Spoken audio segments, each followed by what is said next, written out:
Privati karinė grupuotė Wagner ypatingai išgarsėjo dėl savo indėlio į karą Ukrainoje ir bandymo nuversti Rusijos valdžią, tačiau daugelis jau buvo suspėję pamiršti šios grupuotės karinės operacijas Afrikos žemyne. Daugelis Afrikos šalių yra sukurtos dirbtinai ir yra daugiatautės, todėl mažesnės etninės bendruomenės dažnai griebiasi ginklo norėdamos atkreipti į save dėmesį. Kadangi Afrikos valstybės yra labai skurdžios ir silpnos, joms dažnai reikia karinės pagalbos. Anksčiau tą pagalbą teikdavo Prancūzija, bet pastaruoju metu prancūzus Afrikoje pakeitė rusai arba tiksliau Wagner samdinių grupuotė. Vagneriečiai yra pragmatiški, dirba už atlyginimą ir nesirūpina žmogaus teisėmis. Todėl Afrikos kariniams diktatoriams lengva su jais rasti bendrą kalbą. Neišimtis ir Malis. Į šią šalį vagneriečiai atvyko po 2021 m. karinio perversmo, kai iš valdžios buvo pašalinta proprancūziška vyriausybė. Malyje šiuo metu vyksta kovos su islamo džihadistais ir tuaregų separatistais. Tuaregai yra semitinė klajoklių gentis gyvenanti Alžyro, Malio ir Nigerio dykumose. Jie yra kilę iš Šiaurės Afrikos ir pagrinde gyvena šiaurės rytinėme Malio Azavado regione. Šiame regione neseniai atrasti dideli aukso telkiniai. Jie yra ypatingai svarbus, kadangi bet kam, kas juos kontroliuoja, jie gali padėti finansuoti karą. Todėl visur, kur tik yra vandens, nes auksą reikia plauti, spontaniškai pradėjo dygti aukso kasyklos. Tai netruko atkreipti ir vagneriečių dėmesį, kadangi Afrikos valstybės dažnai nemoka jiems pinigais, bet leidžia jiems naudotis naudingų iškasenų telkiniais. Taip viskas ir prasidėjo. Malio vyriausybė nutraukė paliaubą su tuaregų kovotojais ir 2023 spalio 2 dieną surengė didelį puolimą prieš Kidarą. Reidą sudarė 120 transporto priemonių su 600 karių, iš kurių tarp 150 ir 200 buvo Wagner kovotojai. Kaip įprasta pagal standartinį veiklos modelį, samdiniai taip pat pradėjo represijas prieš vietos gyventojus ir Arsano kaimelėje ėmė kapoti jiems galvas.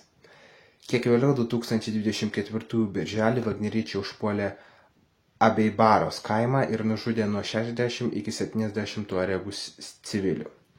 Ši teroro taktika pasiteisino ir vietos gyventojai ėmė masiškai bėgti.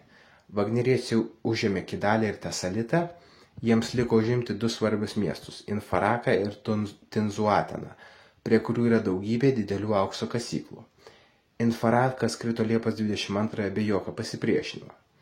Reikia paminėti, kad tuaregai naudoja klajokliškas taktikas, susidūrė su stipresniu priešu, jie atsitraukė ir vėl smūgiuoja, kai priešas būna nepasiruošęs. Ta pačią dieną vagneriečių dalinys, žinomas kaip 13-asis puolimo būrys, iškeliavo paimti Tinzuateną. Dalinys užėmė Bugesą, pernakvojo ten ir kitą dieną vienas vagneriečių šarvuotis užvažiavo ant minos ir buvo ten pat paliktas.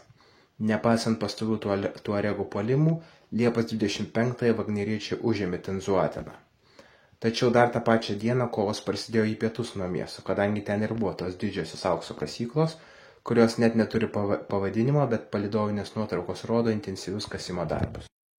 Bet tuaregai nusprendė taip lengvai neatiduoti savo pajamų šaltinio, taigi kitą dieną vagneriečiai susidūrė su rimtu pasipriešinimu. Įstrigo ir negalėjo tęsti savo puolimo. Liepos 20-ąją šimtai tuaregų kovotojų ėmė supti vagneriečių pozicijas, tad samdiniai nusprendė trauktis. Situacija pasidarė kritinė, kai kilo smėlio audra ir Malio kariuomenės aviacija negalėjo ateiti rusam į pagalbą. Besitraukdami iš Tinzuateno, samdiniai pateko į šitą kalnuotą išdžiūvusios upės slėnį, kur jų laukia pasala. Tuaregai ėmė šerti rusus granatsvaidžių ir minosvaidžių ugnimi, vagneriečiai prarado daug transporto priemonių ir karių, bet jiems pavyko išsiveržti iš šios pasalos, kai jie pateko nuo vilko ant meškos. Išgyvenę tuaregų pasalą, likę gyvi samdiniai nugrybavo tiesiai į džihadistų teritoriją. Vagneriečiai pateko į džihadistų pasalą.